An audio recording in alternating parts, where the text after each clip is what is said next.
అప్పుల బాధలు వెంటాడుతున్నాయా? అయితే 6 JVR వారి జాతిరత్నాలు ధరించండి. నమస్తే, వెల్కమ్ టు మనం టీవీ. ప్రస్తుతం నాతో పాటు ముషీరాబాద్ శ్రీశైలం యాదవ్ ఉన్నారు. ఈయన తెలంగాణ విద్యార్థి ఉద్యమంలో చాలా చురుకైనటువంటి పాత్ర పోషించినటువంటి వ్యక్తి. దాంతోపాటు ప్రస్తుతం కాంగ్రెస్ పార్టీలో చాలా కీలకంగా వ్యవహరిస్తున్నటువంటి వ్యక్తిగా చెప్పాలి. మొన్న నవీన్ యాదవ్ గెలుపులో జూబ్లీహిల్స్ నియోజకవర్గంలో డే 1 నుంచి ప్రతి గల్లీ తిరుగుతూ అన్ని డివిజన్స్ని కవర్ చేస్తూ నవీన్ యాదవ్ గెలుపులో కూడా ప్రముఖ పాత్ర పోషించారు ముషీరాబాద్ శ్రీశైలం యాదవ్. మొత్తం వారి గురించి తెలుసుకునే ప్రయత్నం చేద్దాం ఈ వీడియోలో. అన్న నమస్తే. బాగున్నారా? ఓకే, ఒకటి ఫస్ట్ మనం నవీన్ యాదవ్ గురించి మాట్లాడదాం. నవీన్ యాదవ్ కావచ్చు, వారి తండ్రి చిన్న శ్రీశైలం యాదవ్, వారితో మీకున్న అనుబంధం ఏంటి? వాళ్ళకి ఒక 40 ఏళ్ళ పైనుంచి అనుబంధం ఉంది. 40 years. ఓకే. మా ఫాదర్కి ఆయనకున్న రిలేషన్, ఆ తర్వాత జనరేషన్ పరంగా నవీన్ యాదవ్ గారికి మాకున్న రిలేషన్, వెంకట్ యాదవ్కి మాకున్న relation, so family relation. Okay, అంతే. ఓకే, ఇప్పుడు ఇక్కడ ఉప ఎన్నిక వచ్చిన దగ్గర నుంచి మీరు ఈ కాన్స్టిట్యున్సీలో తిరుగుతూ ఉన్నారు. ఆయన నామినేషన్ వేయకముందు నుంచి మీకు ఎలాగో రిలేషన్ ఉంది కాబట్టి కలుస్తూ ఉన్నారు. గెలుస్తాము అని ఒక పక్కా కాన్ఫిడెన్స్ ఉందా, ఆ ధీమా ఉందా, లేదంటే ఎక్కడన్నా ఇబ్బంది ఏమైనా ఉందా అనిపించిందా? నాకు కాన్ఫిడెంట్గా గెలుస్తారని ఒక నమ్మకం ఉండే. ఎందుకంటే గత 15 సంవత్సరాలుగా చాలా స్ట్రగుల్ చేస్తూ ఎలక్షన్లు అప్పుడే పని చేయాలి, ఆ తర్వాత లైట్ తీసుకోవాలనే ఒక ఉద్దేశం నవీన్ యాదవ్ గారికి లేకుండే. అంటే గెలిచినా ఓడిపోయినా ఆయన పని ఆయన చేసుకుంటా పోయాడు. గెలిచినా ఓడినా నిత్యం ప్రజాసేవకై ఆయన అంకితం అయిపోయాడు. ఎందుకంటే ఆయననే కాదు, 40 సంవత్సరాల నుంచి ఈవెన్ వాళ్ళ ఫాదర్ కూడా, ఎందుకంటే ఆయన కూడా ఒక రాజకీయ కోరిక ఉండే, బట్ ఏంటంటే కుదరలేదు. కానీ అది వాళ్ళ అబ్బాయి రూపంలో ఆయన కోరిక తీరింది. ఎందుకంటే అప్పుడు ఆయన చేసిన మంచి పనులే ఈరోజు నవీన్ యాదవ్ గారికి చాలా హెల్ప్ అయినాయి. ఎందుకంటే మేము ఆయన వెంబడి పాదయాత్ర చేసినాం. తర్వాత నేను పార్టీకి సంబంధం లేకుండా, కండువా లేకుండా కూడా నేను ఇండివిజువల్గా ప్రతి గల్లీ తిరిగిన. ఓకే, తిరిగిన తర్వాత కూడా అక్కడ ప్రజల నుంచి వచ్చే స్పందన నేను చూసిన. ఏంటంటే గతంలో ఇప్పుడు ఈ ఎన్నికలోనా అంతకుముందా? ఈ ఎన్నికల్లో చూసిన నేను, రీసెంట్గా నేను చెప్తున్నా. ఓకే, అయితే నవీన్ యాదవ్ కాన్ఫిడెంట్గా గెలుస్తాడు. ఎందుకంటే ముస్లిం, ఒక ఎగ్జాంపుల్ చెప్తాం, ముస్లిం ఏరియాలోకి వెళ్ళాం, रहमत नगरలోకి వెళ్ళాం. ఓకే, भाई नवीन यादव जीत जाते क्योंकि सालों से उन्होंने इधर अपना पब्लिक के खिदमत में है उन्होंने, और पूरा हर गली हर घर नवीन यादव सपोर्ट के लिए तैयार है. उन्हें आराम से जीत जाता అని చెప్పి మాకు ఒక కాన్ఫిడెన్స్ ఇచ్చారు. సో మాకు కూడా అక్కడ నమ్మకం పెరిగేది. ఇంకొకటి ఏంటంటే ఇక్కడ ఇంకొక అడ్వాంటేజ్ ఏముండే అంటే, గతంలో పీజీఆర్ గారు ఎమ్మెల్యే ఉన్నప్పుడు వేసిన రోడ్లను మేము చూసినాం. శంకుస్థాపన బోర్డులు అట్లనే ఉన్నాయి. వాళ్ళు డెవలప్ చేసింది, వాళ్ళు ఇనాగ్రేషన్ చేసిన బోర్డులు పీజీఆర్ గారి పేరు పైన అట్లనే ఉన్నాయి. సో వాళ్ళు చెప్పడం ఏంటంటే పీజీఆర్ గారు వేసిన రోడ్లే ఇవి, ఆయన వేసిన డ్రైనేజ్ కనెక్షన్సే ఇవి. ఆ తర్వాత బీఆర్ఎస్ పార్టీ 10 సంవత్సరాలు అధికారంలో ఉన్నప్పుడు ఎటువంటి కొత్త అభివృద్ధి కొత్తగా చేసినవి అయితే ఏం లేవు. ఓకే అని చెప్పి వాళ్ళు చెప్పడం జరిగింది. సో అది కూడా కాంగ్రెస్ పార్టీ క్రెడిట్, పీజీఆర్ గారి క్రెడిట్ కూడా అది అడ్వాంటేజ్ అయింది. సో క్యాండిడేట్ పరంగా నవీన్ యాదవ్ గారు కూడా ఏంటంటే వ్యక్తిగతంగా ప్రతి ఒక్కరికి, ఎందుకంటే జూబ్లీ స్థానికంగా పెరిగిన అబ్బాయి, పుట్టి పెరిగిన అబ్బాయి. మళ్ళీ ప్లస్ 2009 నుంచి ఆయన స్ట్రగుల్ అవుతా ఉన్నారు కదా. 2009 నుంచే ఆయన కార్పొరేటర్ గా చేసినా ఓడిపోతా ఉన్నాడు, ఎమ్మెల్యేగా 2 సార్లు ఎమ్మెల్యేగా కంటెస్ట్ చేసి, 2 సార్లు కార్పొరేటర్ గా కంటెస్ట్ చేసిండు. ఆయన కూడా పట్టు వదలలేదు, సేవ ఆపలేదు. 24/7 ప్రజలకు అన్ని రకాల నాకు ఓటే లేదు, నాకు గెలిపి లేదు అని చెప్పి ఎప్పుడు అసంతృప్తి గురి లేదు. నా నుంచి ఇంకా ఏదో మిస్టేక్ అయిందేమో, నా నుంచి నేను ఇంకా ప్రజాసేవలో నా నుంచి ఏదో చిన్న తక్కువ అయిపోయిందేమో, ఏదైనా తప్పు జరిగిందేమో, నేను దాన్ని ఫుల్ఫిల్ చేసుకుంటా, కరెక్షన్ చేసుకుంటా అనే ఒక సేవాభావంతో అయినా ముందుకెళ్ళాడు. సో ఆయన పడ్డ కష్టానికి తగ్గ ఫలితం అయితే దక్కింది. దానికి కాంగ్రెస్ పార్టీ అధిష్టానం కూడా చాలా సహకరించింది, ప్లస్ వాళ్ళ ఫ్యామిలీకి ఉన్న మంచి పేరు కూడా చాలా సహకరించింది. అంటే ఆయనకి టికెట్ రావడంలో ఎవరు కృషి ఉందంటారు మెయిన్గా? అంటే నవీన్ యాదవ్ చాలాసార్లు పోటీ చేసిన ఓడిపోయాడు. ఈసారి ఈ ఉప ఎన్నిక సందర్భంగా నవీన్ యాదవ్కి ఇస్తేనే గెలుస్తామని చెప్పి ఆ కాన్ఫిడెన్స్ ఎట్లా వచ్చింది పార్టీకి? ఎట్లా అంటే పార్టీ సర్వే చేసింది. ఫస్ట్ అధిష్టానం సర్వే చేసింది, అంత ఈజీగా టికెట్ అయితే ఎవరికి ఇవ్వదు. సో ఏ కాన్స్టిట్యున్సీ నుంచి అయినా 2-3 పేర్లు అయితే కంపల్సరీ వెళ్తాయి అధిష్టానానికి. సో చూసుకున్నారు కంపల్సరీ ఇక్కడ ఎవరి పేరు ఉందని సర్వే చేసిన తర్వాత అలా Naveen Yadav is a right person అని చెప్పి కాంగ్రెస్ పార్టీ గుర్తించింది. ఎందుకంటే ఎలక్షన్ల వేడిలా చేసేది వేరే, ఎలక్షన్ తర్వాత కొందరు నాయకులు ఏం చేస్తారంటే కార్యకర్తలకు కానీ అక్కడ ఉన్న లోకల్ ఓటర్స్ కానీ అందుబాటులో లేకుండా పోతారు. కానీ ఇక్కడ ఆ ఛాన్స్ లేదు. ఎందుకంటే నేను రాజకీయ పరంగా కాకుండా నేను చాలా సందర్భాలు వెళ్తే కూడా ఎప్పుడు చూడు జనం జనం జనం అక్కడ ఈ పని ఆ పని అని చెప్పి రకరకాల పనుల మీద అక్కడ ఎమ్మెల్యే రూలింగ్ పార్టీలో ఎమ్మెల్యే మాగంటి గోపీనాథ్ గారు ఉన్నప్పుడు కూడా ఆయనతో చేయని పని ఆయన చేయలేని పని కూడా వీళ్ళు చేసారు.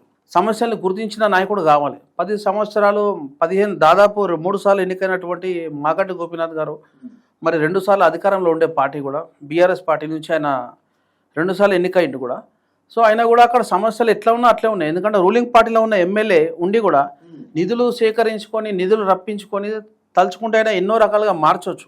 ఓకే, కానీ అట్లాంటివి ఏమైతే మార్పు కనబడలేదు. ఎందుకంటే చిన్న ఎగ్జాంపుల్ నేను రోడ్లో చూసినా ఆ శంకుస్థాపన బోర్డులు వాళ్ళు చేసిన డెవలప్మెంట్ బోర్డులు అవే నేను కనబడే తప్ప కొత్తగా నాకు ఎక్కడ అభివృద్ధి వాస్తవాన్ని కూడా కనబడలేదు.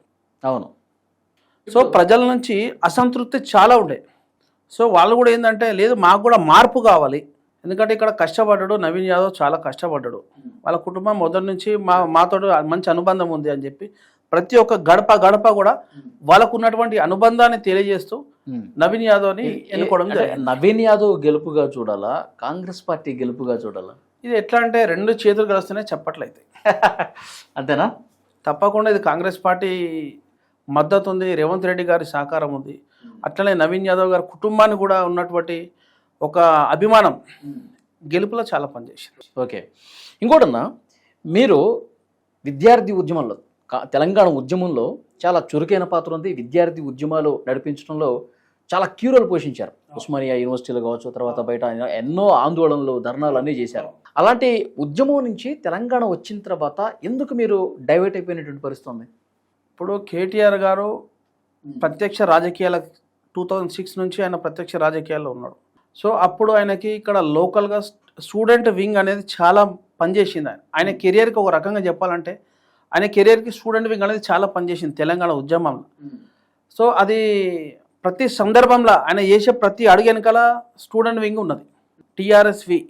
సో ఆ టైంలో మమ్మల్ని వాడుకున్నాడు, విద్యార్థి వింగ్ని చాలా వాడుకున్నాడు. ఆ తెలంగాణ వరకు వాడుకున్నాడు ప్రతి సందర్భంలో. ఈ రోజు ఇక్కడ ధర్నా ఉందంటే అక్కడ విద్యార్థులు రావాలి, ఇక్కడ ఈ తెలంగాణ వచ్చేసింది కాబట్టి వీళ్ళతో మనకేంటిల పని అని చెప్పి ఏం చేశారంటే ఈ కేసీఆర్ కుటుంబం ఏం చేసిందంటే తెలివిగా ఈ వింగ్స్ అన్ని కట్ చేసింది ఫస్ట్. ఓకే, ఆ రెక్కల్ని వాడుకుంది. ఆ పార్టీ ఎగరడానికి పనికొచ్చిన ఆ రెక్కల్ని వాళ్ళే స్వతహాగా కట్ చేశారు. ఉద్యమంలో పనికొచ్చిన ఆ వింగ్స్ అన్ని కూడా వాళ్ళు కట్ చేయడం జరిగింది. సో ఎందుకంటే అది ఒక రకంగా ఉద్యమకాలను తొక్కేయడమే వాళ్ళ ఉద్దేశం. మీకు చిన్న ఉదాహరణ చెప్తా, చెప్పండి. తెలంగాణ ఉద్యమానికి కీలకంగా పనిచేసినటువంటి ధర్నా చౌక్ ఎంత కీలకంగా పనిచేసింది. ధర్నా చౌక్ లేకుంటే ప్రజల గొంతు, ఉద్యమకారుల గొంతు ఏ వేదికగా వాళ్ళు చూపిస్తుండే?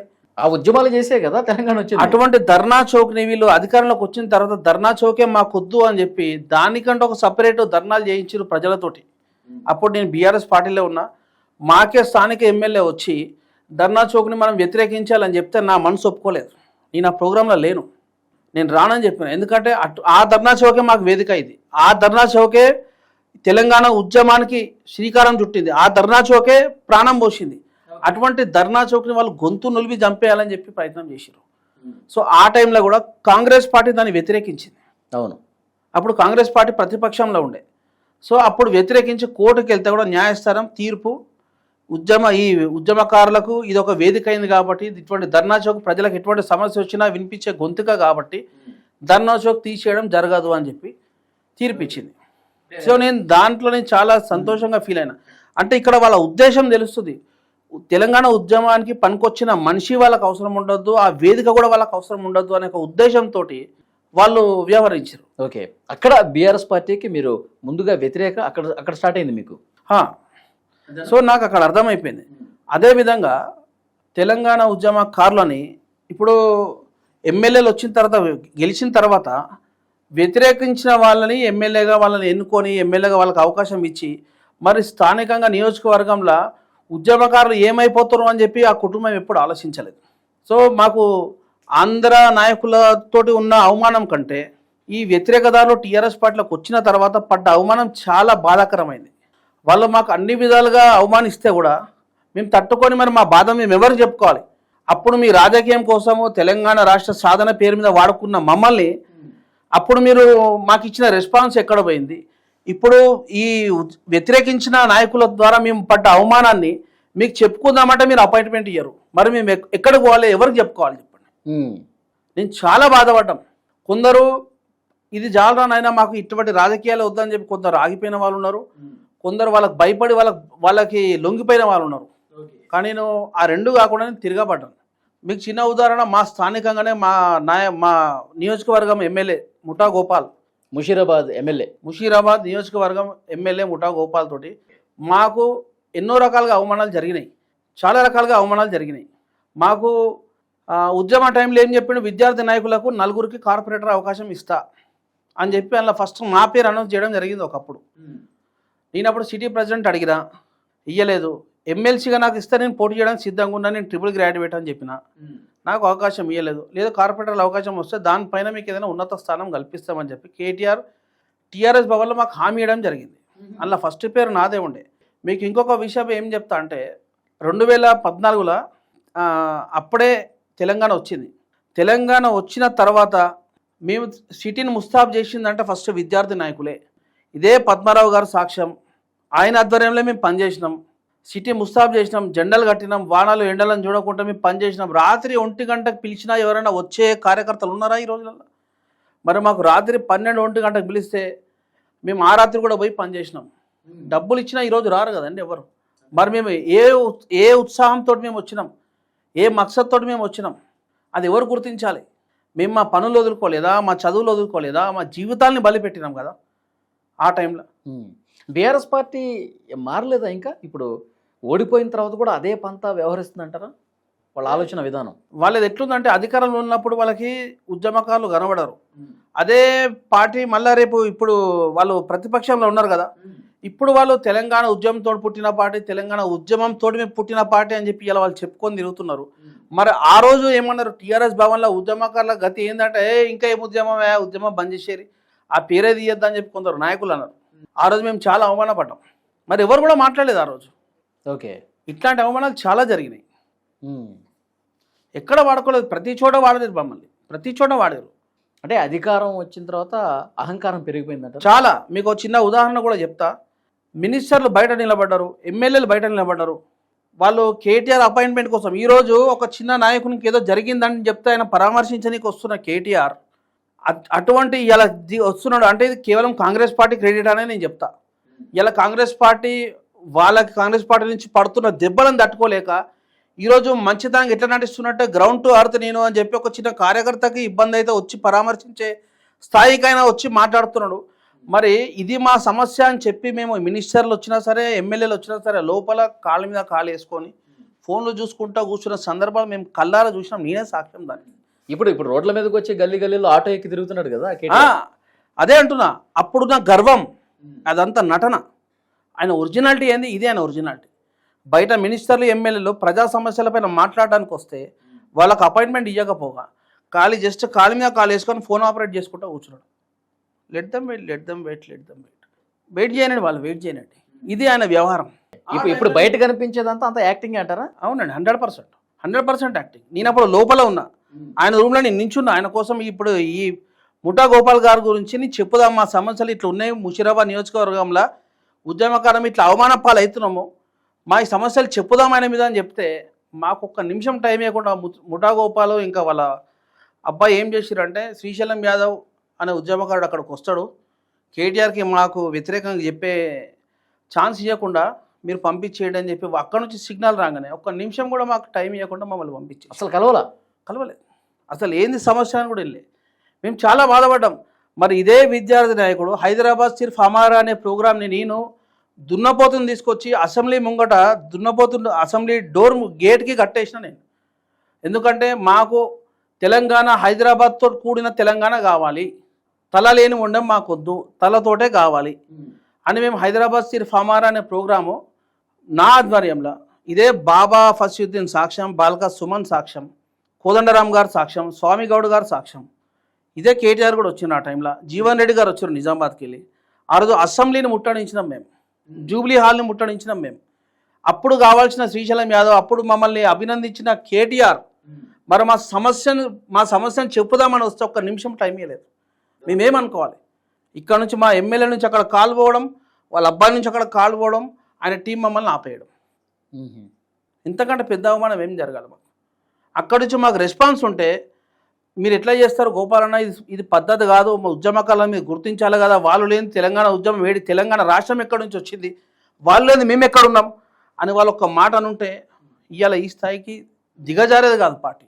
ఓకే, ఇప్పుడు వాళ్ళు కొంత తప్పుని తెలుసుకొని మనం ఉద్యమకారులందరినీ దూరం పెట్టడం వల్ల మనకి ఈ పరిస్థితి వచ్చింది, ఈ గతి పట్టిందని చెప్పి వాళ్ళు అర్థం చేసుకుని మీలాంటి వాళ్ళందరినీ కూడా మళ్ళీ చేరదీసే ప్రయత్నం చేస్తే మీరు బీఆర్ఎస్లోకి వెళ్ళే అవకాశం ఉందా? లేదండి.